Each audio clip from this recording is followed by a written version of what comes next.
Olho para o teto descascado do meu kitnet na Brasilândia e sinto aquela mistura estranha de orgulho e culpa que virou minha companheira. Orgulho porque, caramba, consegui!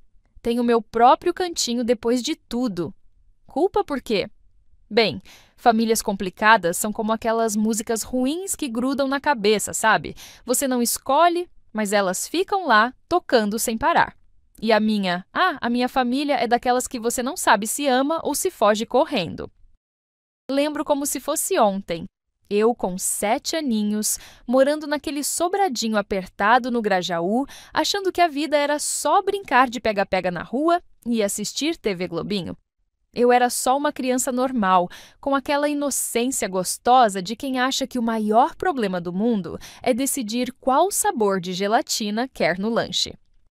Como eu poderia imaginar que tudo mudaria com a chegada dos gêmeos? Que aquela barriga enorme da mamãe carregava não só 2 bebês, mas também o fim da minha infância? Júlia, segura o neném um pouquinho enquanto eu faço o almoço. Foi assim que começou, tão simples que nem percebi. Mamãe ainda estava fraca depois do parto complicado, precisava de ajuda, e eu me sentia tão importante carregando aquele pacotinho de gente.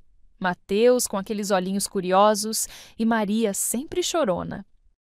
Papai trabalhava o dia todo como segurança naquele supermercado na Avenida Belmira Marim e chegava exausto.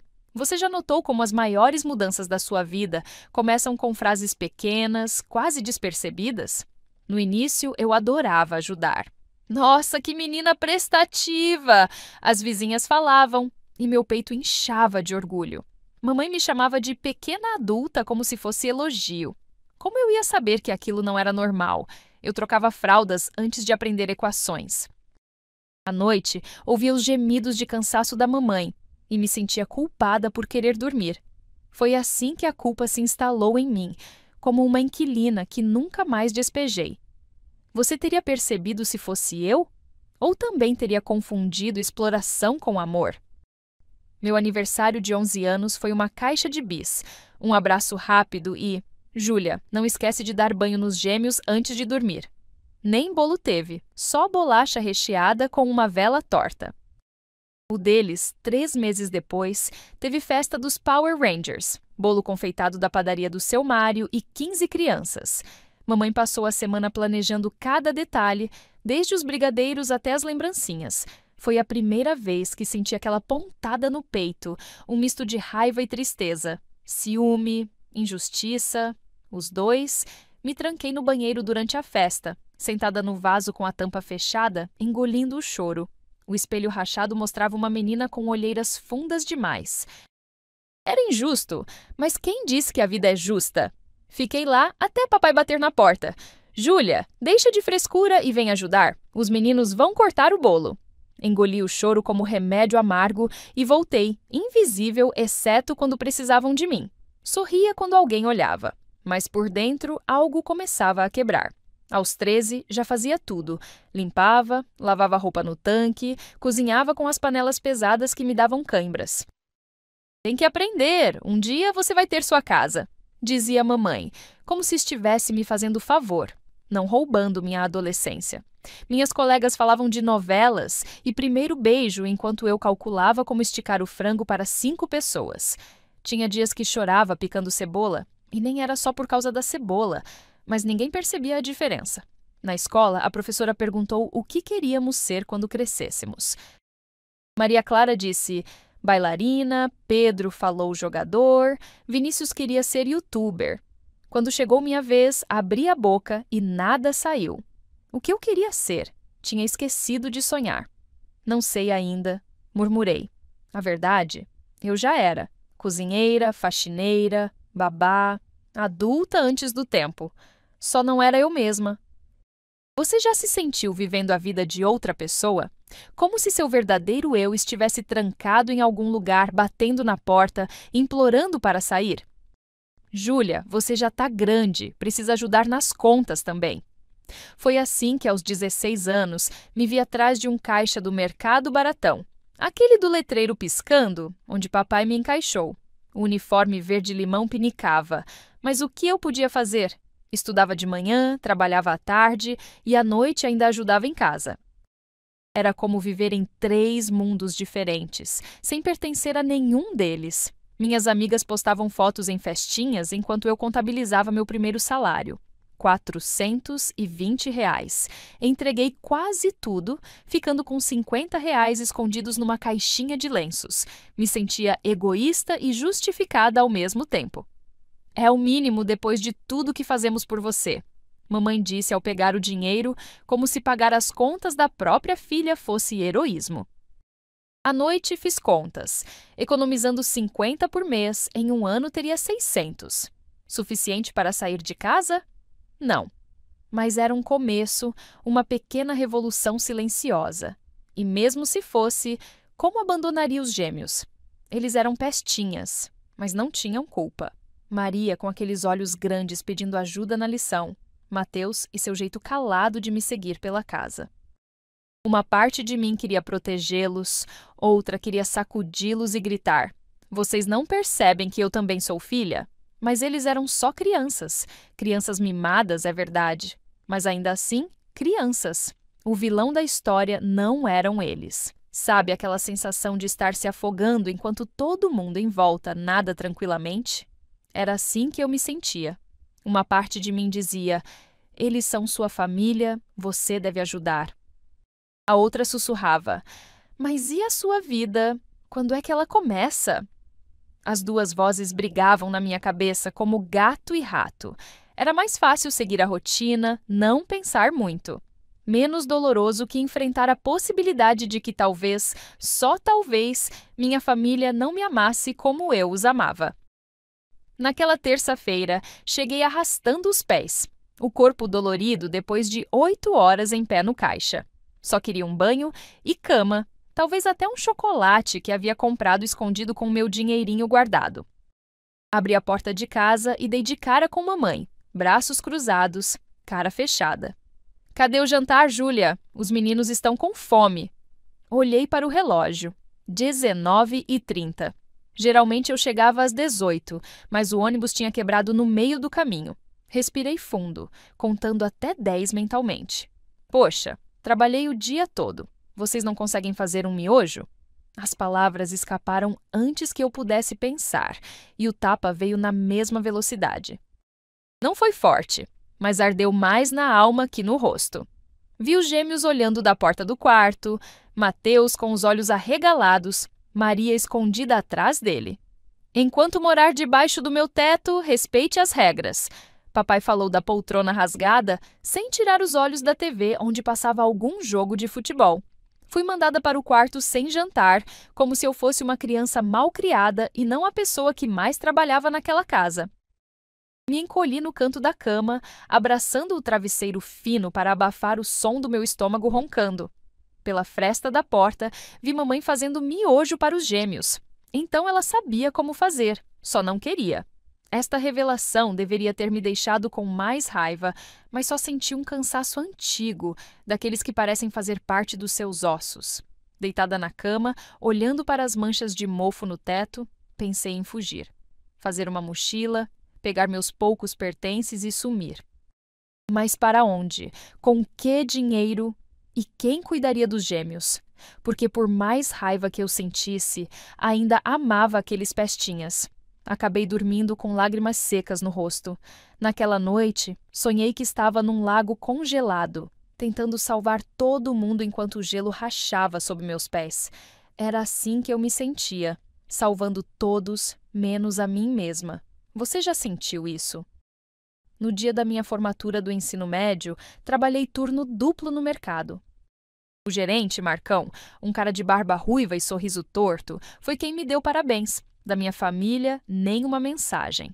À noite, voltei para casa com a sensação de que tinha completado uma maratona que ninguém viu. Encontrei mamãe assistindo novela, papai roncando no sofá e os gêmeos jogando videogame. "Ah, é hoje que você se formou, né? Tem miojo na gaveta se quiser." Foi todo o reconhecimento que recebi.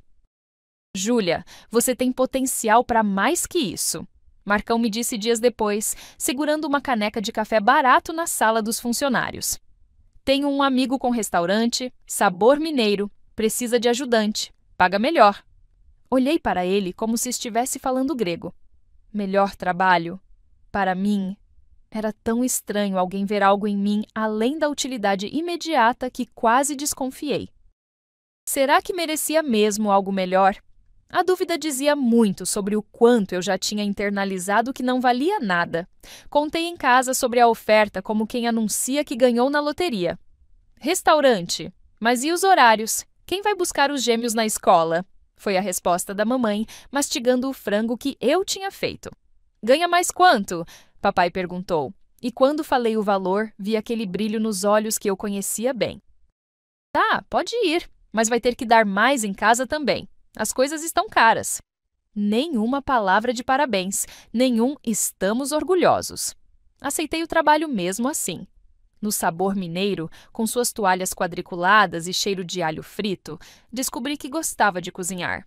Havia algo quase mágico em transformar ingredientes em pratos que faziam as pessoas sorrirem. Era a primeira vez que fazia algo que me dava prazer, não apenas obrigação. Mas a jornada era puxada e em casa nada mudou, exceto as contas, que pareciam multiplicar como coelhos agora que eu ganhava mais. Como aquele conto da galinha dos ovos de ouro, quanto mais eu produzia, mais queriam de mim. 3 meses no restaurante e já estava exausta. Acordava às 5, preparava o café da família, saía correndo para pegar o primeiro ônibus, trabalhava até às 4, voltava para fazer jantar, lavar roupa, limpar casa. Num domingo à noite, enquanto passava as camisas dos gêmeos para a escola, tentei uma abordagem diferente. Gente, preciso de ajuda. Não estou dando conta de tudo. Falei com a voz mais calma que consegui, para não parecer reclamona. Talvez eles não percebessem o quanto eu estava sobrecarregada. Deixa de ser chata, Júlia. Os meninos precisam estudar. Mamãe respondeu sem nem tirar os olhos da TV, onde passava o Fantástico. Dei uma olhada para os estudiosos. Mateus no celular, jogando Free Fire, e Maria no sofá, pintando as unhas. Nenhum dos dois sequer levantou a cabeça para me olhar. 12 anos, perfeitamente capazes de ajudar, mas nunca tinham precisado. Por que começariam agora? Mordi a língua para não dizer o que realmente pensava. Engoli a raiva como engolia todas as outras emoções. Foi nessa noite que comecei a ressentir os gêmeos. Não era culpa deles, repetia para mim mesma como um mantra, mas o sentimento estava lá, crescendo como erva daninha. Por que eles podiam ser crianças e eu não? Por que as regras eram diferentes? Maria com suas roupas de marca que mamãe comprava, porque menina precisa se cuidar. E Mateus com o videogame novo que ganhou no aniversário. E eu? Bom, eu tinha o luxo de guardar R$ 50 por mês, escondidos como se fosse um crime. No restaurante, pelo menos, as coisas iam bem. Eu aprendia rápido, e o seu antenor, dono do sabor mineiro, um mineiro autêntico com sotaque forte e bigode grosso, começou a me deixar preparar alguns pratos simples. A primeira vez que um cliente elogiou meu feijão tropeiro, senti algo que não lembrava ter sentido antes. Orgulho genuíno. Não aquele orgulho misturado com culpa de sempre, mas algo puro, leve, algo só meu, que ninguém poderia tirar. Foi como provar um sabor novo e perceber que era disso que eu tinha fome. Júlia, você tem jeito para coisa? Seu antenor disse numa tarde parada, me observando cortar legumes com a técnica que ele tinha me ensinado. Se quiser, posso pagar um curso de auxiliar de cozinha no Senac para você. Depois desconta do salário, sem pressa. Quase cortei o dedo de tanta surpresa. Um curso? Para mim? Alguém acreditava que eu podia ser mais que uma ajudante para sempre? Meu coração disparou como se tivesse visto um fantasma. Um fantasma bom, se é que existe. O fantasma do que eu poderia ter sido se alguém tivesse acreditado em mim antes. Em casa, a notícia caiu como uma bomba. Curso? E quem vai fazer a janta? Quem vai buscar os meninos na escola? Mamãe quase gritou, como se eu tivesse anunciado que ia me juntar a uma gangue. Vai ser só 3 vezes por semana, das 7 às 9. Posso deixar a janta pronta antes. Expliquei, odiando como minha voz soava pequena, quase implorando por permissão. Aos 19 anos, ainda me sentia como se tivesse 10, pedindo para ir brincar na casa da vizinha. Começaram os meses mais difíceis e mais empolgantes da minha vida. Acordar às 5, trabalhar, curso até às 9, chegar em casa e ainda preparar tudo para o dia seguinte. Dormia 4 horas por noite, quando muito. Comecei a ter crises de ansiedade, meu corpo cobrando o preço do esforço sobre-humano. No banheiro do restaurante, trancada na cabine minúscula, tentava controlar a respiração enquanto o peito apertava como se um elefante estivesse sentado nele. Mas não podia desistir. O curso era minha única chance de algo diferente. Na aula, era como se eu bebesse água após dias no deserto. Aprendia técnicas, história da gastronomia, nutrição. Pela primeira vez, estava num ambiente onde era tratada como igual, onde minhas opiniões importavam, onde ninguém esperava que eu servisse ou obedecesse sem questionar. Fiz amizades, ri de verdade, me senti parte de algo maior. Em casa, escondia os livros debaixo da cama como se fossem revistas proibidas. Estudava escondida, com uma lanterna fraca, depois que todos dormiam. Meu pequeno ato de rebeldia. Meu jardim secreto. No restaurante, conheci Patrícia, Pati para os íntimos. Garçonete de 20 e poucos anos, cabelo roxo e 3 piercings na orelha esquerda. Ela era tudo o que eu não era. Expansiva, durona, cheia de opinião. Júlia, você parece um cachorrinho assustado, sabia? Sempre esperando que alguém te bata. Foi a primeira coisa que ela me disse, sem rodeios. Em vez de me ofender, senti alívio. Alguém finalmente via o que eu tentava esconder.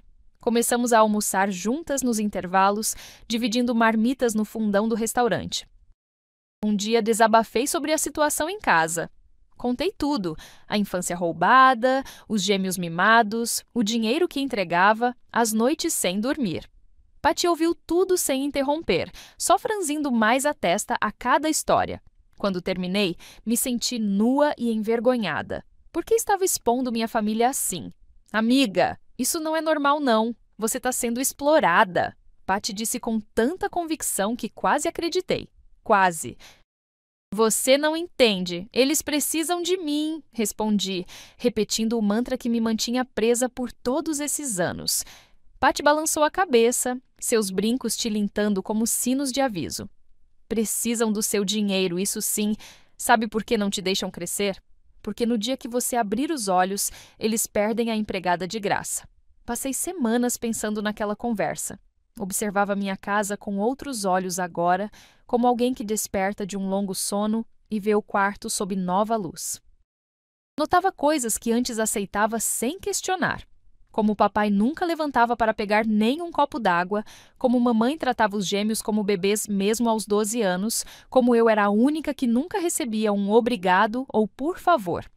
Era como se tivesse sido enfeitiçada por anos e o feitiço começasse lentamente a se quebrar. E isso doía. Doía muito. O aniversário de 16 anos dos gêmeos foi a gota d'água. Cheguei do trabalho exausta, após dobrar o turno para cobrir uma colega doente, e encontrei a casa cheia.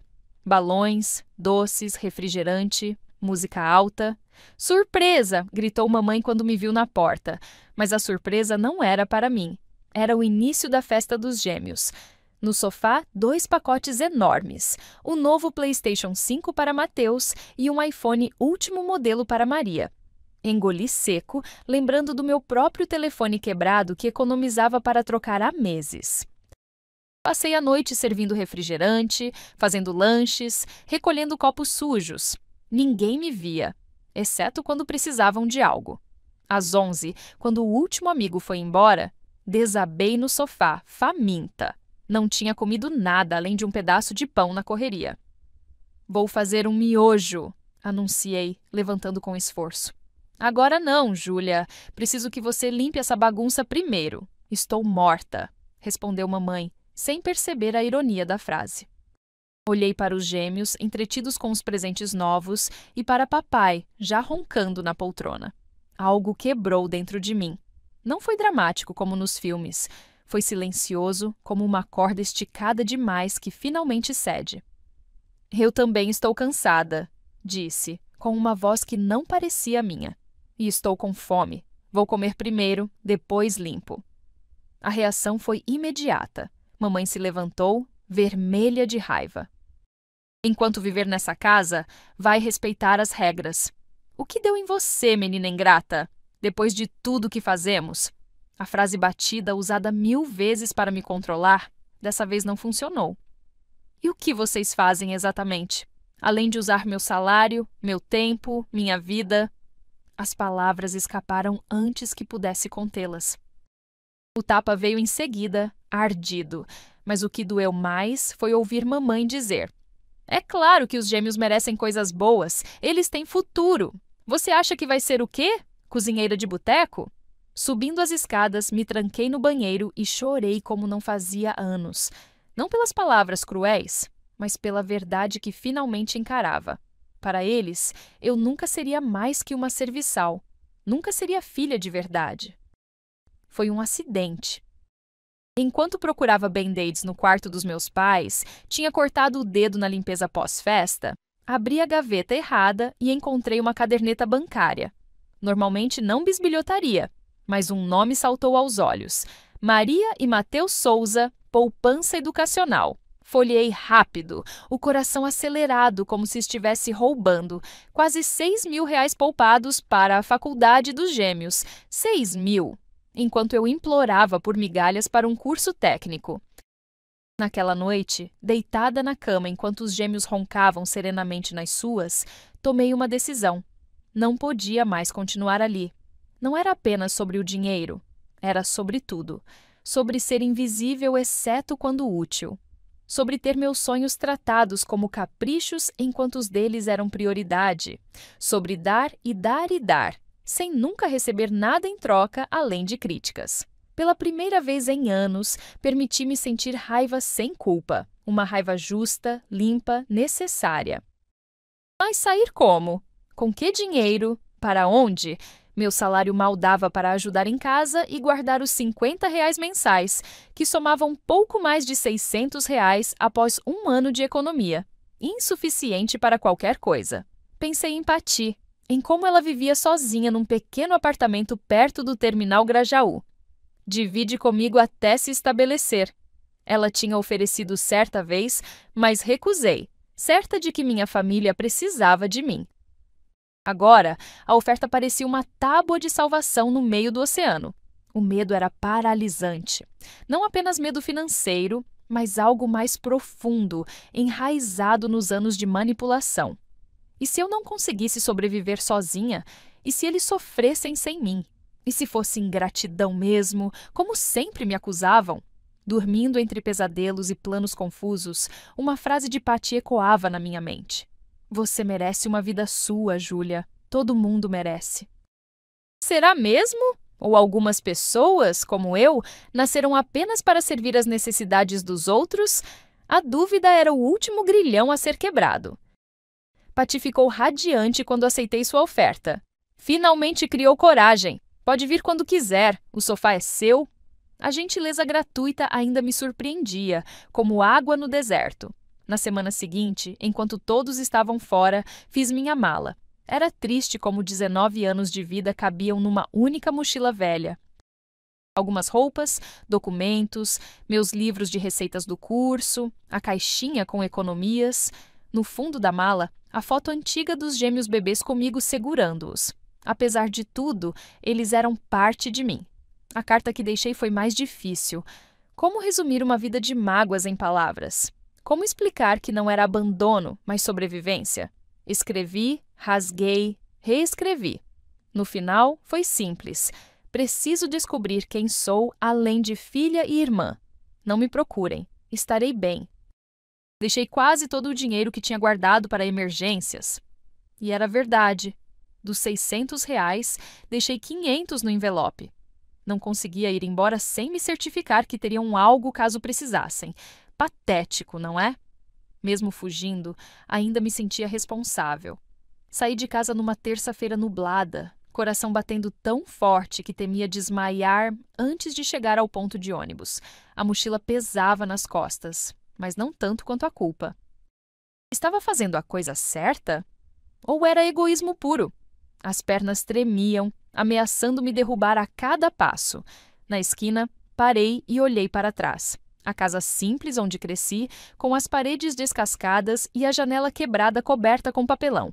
Um pedaço de mim queria voltar correndo, pedir desculpas, aceitar meu destino. O celular tocou quando já estava no ônibus. Mamãe, provavelmente voltando mais cedo e descobrindo minha ausência. Não atendi, mas as mensagens começaram a chegar em rajada. Onde você está? Volte agora! Como pôde fazer isso com a gente? Seu pai está passando mal de preocupação. A manipulação de sempre. A culpa jogada como rede para me capturar novamente. Desliguei o telefone, lágrimas silenciosas escorrendo enquanto o ônibus seguia para longe de tudo o que conhecia. 2 semanas depois, estava saindo do restaurante quando vi mamãe e papai parados na calçada da frente. Meu primeiro instinto foi correr na direção oposta, mas minhas pernas congelaram. Como me encontraram? Provavelmente seu antenor, com toda a sua bondade ingênua, havia contado quando vieram perguntar. Mamãe chorava, o rosto inchado e abatido. Papai parecia ter envelhecido 10 anos. Uma parte de mim se contorceu de culpa. Eu havia causado isso. Outra parte sussurrava: é manipulação, não caia. Filha, volta para casa. Estamos desesperados sem você, implorou mamãe, agarrando meus braços com força demais. Os gêmeos não comem direito, seu pai teve que faltar no trabalho para levar eles na escola. Cada palavra era uma flecha envenenada com culpa. Senti o velho padrão se repetindo. Eu me sacrificando, eles se beneficiando. As contas estão atrasadas, Júlia. Como você pôde abandonar a gente assim? Papai completou, a voz trêmula. Não falavam de saudade, de amor, falavam de utilidade perdida, quase cedi. O impulso de dizer, vamos, estou voltando, era tão forte que me assustou. Anos de condicionamento não desaparecem em 2 semanas. Mas então papai completou. Essa bobagem de ser cozinheira. Você acha que vai ser alguém na vida assim? Volta para casa, convence seu chefe a te colocar como caixa de novo, ganhava mais. Foi como um tapa que me acordou. Não era sobre mim, nunca tinha sido. Era sobre o que eu podia fazer por eles, o quanto podia dar.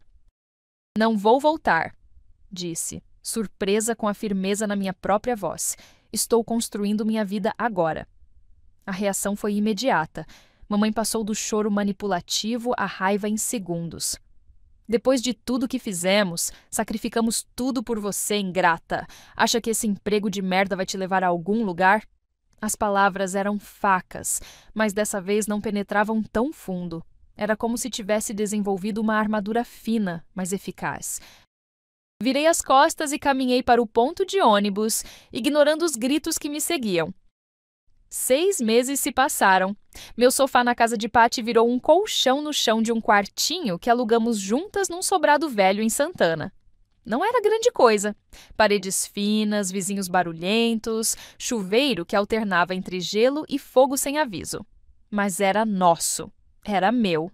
Cada centavo das prestações vinha do meu trabalho como auxiliar de cozinha no Sabor Mineiro, agora com carteira assinada e tudo. Seu antenor tinha cumprido a promessa do aumento depois do curso, e eu finalmente podia respirar sem sentir o peso de alimentar uma família inteira. A campainha tocou num domingo de manhã, enquanto eu experimentava uma nova receita de pão de queijo. Abri a porta sem pensar e quase derrubei a tigela de massa. Mateus, meu irmão gêmeo, estava parado ali, magro e pálido, olhando para os lados como se temesse ser seguido. "Posso entrar?" perguntou com uma voz baixa que não reconheci. O menino mimado de 6 meses atrás parecia ter envelhecido anos. Algo estava errado, muito errado. "Como me achou?" perguntei depois de servir um copo d'água que ele bebeu como se tivesse atravessado um deserto. "Te segui uma vez. Queria ter vindo antes, mas não tinha coragem." Seus olhos, tão parecidos com os meus, estavam cheios de algo que reconheci imediatamente. Culpa. A mesma culpa que carreguei por anos. Eu sempre soube, Ju, sempre soube que não era justo o jeito que te tratavam. Mas era confortável para mim, entende? Ter tudo pronto, tudo fácil. Vim porque quero sair também. Ele finalmente disse, os olhos fixos no chão. Quero ser como você, Ju. Livre. A palavra ecoou entre nós. Livre. Era isso que eu era agora? Livre? Com meu colchão no chão, meu salário mínimo, minhas mãos cheias de calos de tanto cortar cebola? Mas então percebi. Sim, era livre. Livre para escolher, para sonhar, para ser. E meu irmão, olhando para mim como se eu fosse algum tipo de heroína, queria o mesmo. Me ajuda, ele pediu. Como recusar, quando eu mesma teria dado tudo por alguém que estendesse a mão quando estava afogando? Ouvi mais sobre como a casa havia se transformado depois da minha saída, como mamãe não saía da cama, como papai bebia mais, como de repente os gêmeos eram responsáveis por tudo que antes era minha obrigação. A ironia era quase cômica, se não fosse tão triste. Não foi assim que planejei meu domingo. Mateus me contou mais, como mamãe manipulava emocionalmente a todos, incluindo papai, há anos. Como ela tinha crises de choro calculadas sempre que alguém a contrariava. Como fazia os filhos se sentirem eternamente em dívida por tudo que sacrificou. Um padrão que sempre esteve ali, mas que só conseguia enxergar completamente através dos olhos do meu irmão, agora que tinha distância o suficiente para ver o quadro inteiro. Vou te ajudar, prometi, sabendo que seria complicado. Mateus tinha 16 anos, era menor de idade. Não podia simplesmente sair de casa como eu fiz. Precisaria de ajuda legal, talvez até do conselho tutelar se as coisas fossem tão ruins quanto parecia. Combinamos um plano. Ele voltaria para casa, aguentaria mais algumas semanas enquanto eu procurava orientação. Trocaríamos mensagens por um aplicativo secreto que mamãe não conhecia. O abraço pareceu quebrar algo dentro dele. Mateus chorou como nunca o tinha visto chorar, nem mesmo quando criança e caía de bicicleta. Me desculpa, repetia entre soluços, por todos esses anos, por nunca ter te defendido. Era estranho consolar o irmão que por tanto tempo vi como rival, como o favorito que tinha tudo que eu não tinha. Percebi que ele também era vítima, de um jeito diferente, vítima da mesma família disfuncional, do mesmo amor distorcido que confundia posse com cuidado. Patty chegou quando Mateus acabava de sair. Contei tudo, ainda processando o que tinha acontecido. Parece emboscada, foi sua primeira reação, sempre desconfiada. E se os pais mandaram ele te procurar, te amolecer o coração? A possibilidade não tinha me ocorrido, mas fazia sentido. Seria o tipo de manipulação que mamãe faria. Mesmo assim, não podia ignorar o pedido de ajuda. Se fosse genuíno e eu não fizesse nada, não seria diferente de todos que fecharam os olhos para o que acontecia comigo? Foi emboscada mesmo, mas não do jeito que Patty imaginou. 3 dias depois, enquanto esperava Mateus no ponto de ônibus próximo à casa deles para conversarmos, vi não só meu irmão se aproximando, mas também mamãe e papai logo atrás. Meu estômago afundou. Mateus tinha sido descoberto, ou pior, nunca houve plano nenhum. Seus olhos evitavam os meus, a vergonha estampada no rosto pálido.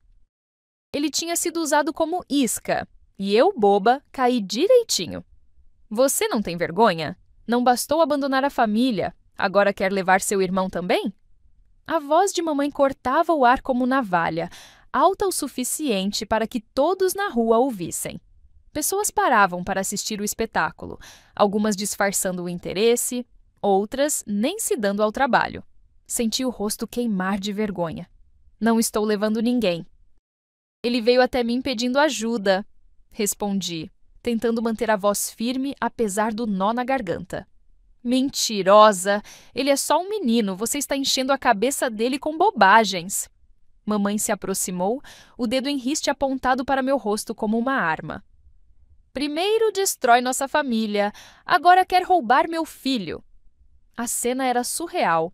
Eu, a filha que entregou infância e adolescência em troca de migalhas de afeto, sendo acusada de destruir a família. Papai mantinha-se alguns passos atrás, olhar vazio de quem está presente apenas no corpo. Como sempre, deixando mamãe tomar as rédeas da situação. Que palhaçada é essa? Patty surgiu como um anjo vingador, posicionando-se ao meu lado. Não sei como ela soube, talvez um sexto sentido de amiga. A senhora devia ter vergonha. Usar seu filho como isca, armar um circo no meio da rua? Sua voz era firme, sem medo. Se tem problema com sua filha, resolva em casa, como gente civilizada.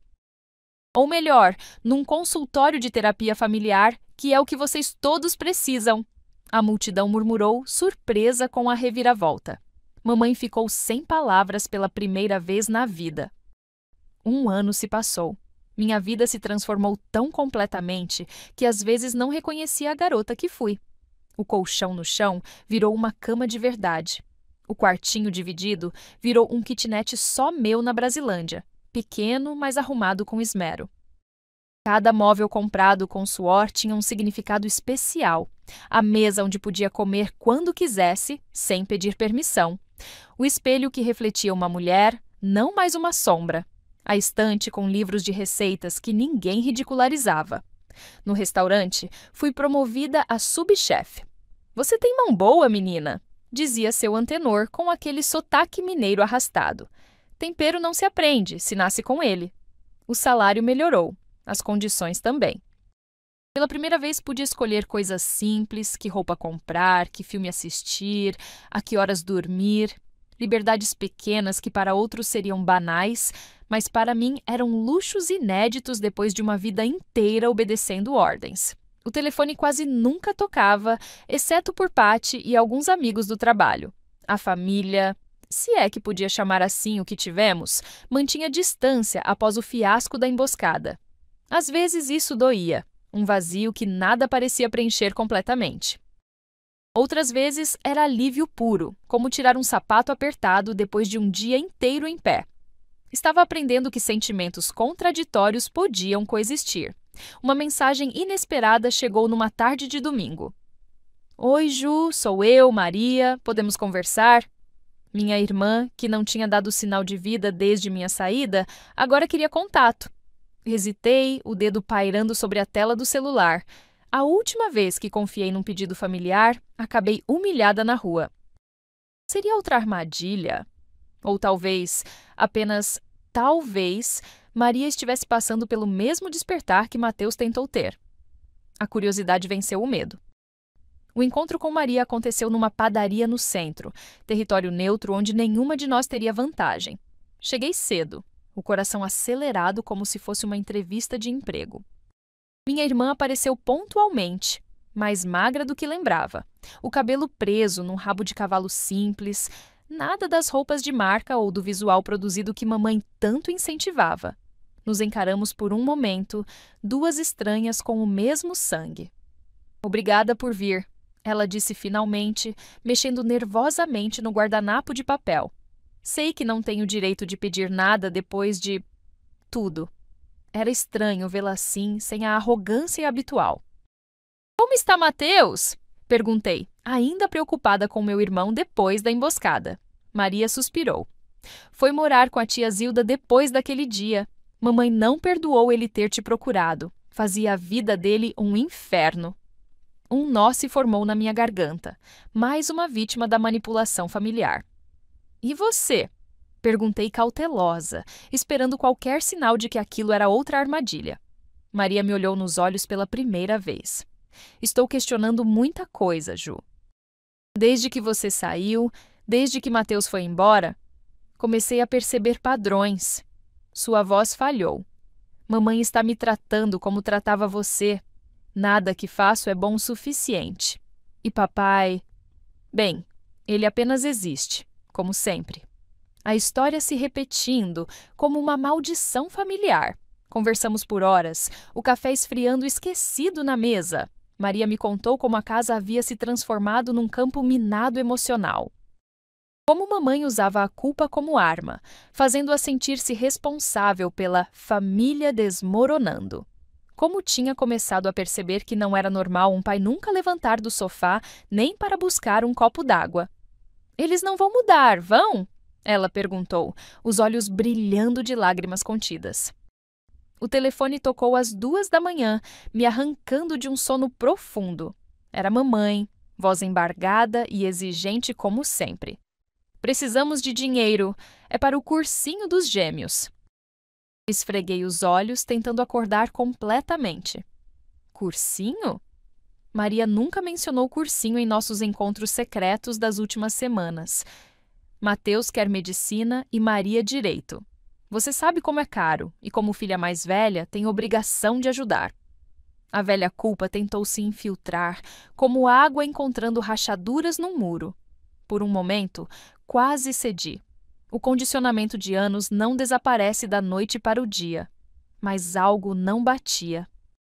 Vou pensar, respondi vagamente, prometendo ligar no dia seguinte. Mal desliguei, já estava mandando mensagem para Maria. Mamãe acabou de me ligar pedindo dinheiro para seu cursinho de direito. Isso é verdade? A resposta veio imediatamente. Que cursinho? Nunca quis fazer direito na vida. No dia seguinte, recebi outra mensagem, dessa vez de um número desconhecido. Era Mateus, usando o celular de um amigo, já que o dele tinha sido confiscado por tia Zilda. Júlia, mamãe te pediu dinheiro para um cursinho de medicina para mim? Confirmei, e sua resposta foi reveladora. É mentira. Estou trabalhando num restaurante depois da escola. Quero ser chefe como você. O choque foi como água fria. Meu irmão seguindo meus passos, mamãe mentindo para conseguir dinheiro. Liguei para mamãe, determinação substituindo o medo de confrontá-la. Não vou dar dinheiro para cursinho nenhum. Já falei com Mateus e Maria. Sei que estão mentindo. O silêncio do outro lado foi mais revelador que qualquer palavra. Finalmente, sua voz surgiu, fria como gelo. Como sempre, pensando só em você mesma. Que tipo de irmã se recusa a ajudar o futuro dos próprios irmãos? A pergunta ficou ecoando na minha cabeça. Que tipo de irmã eu era? O tipo que não alimentava mentiras. Comecei a montar um plano. Com Maria, criei um sistema de economia. Ela fazia pequenos trabalhos, como manicure para as amigas, e guardava cada centavo numa conta que abria em seu nome, onde depositava uma pequena quantia todo mês. É seu fundo de liberdade, expliquei, para quando fizer 18 anos e puder escolher seu próprio caminho.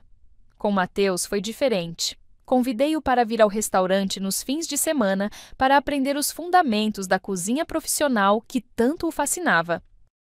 Era estranho, esse novo relacionamento com meus irmãos. Sempre fomos como planetas distantes, orbitando os mesmos pais problemáticos, raramente nos conectando de verdade. Agora, pela primeira vez, estávamos construindo pontes, falando abertamente sobre os padrões tóxicos que modelaram nossa infância. Nunca percebi quanto você sofria, confessou Maria num de nossos encontros. Achava que era normal, que todas as famílias eram assim. A verdade doía, mas também libertava.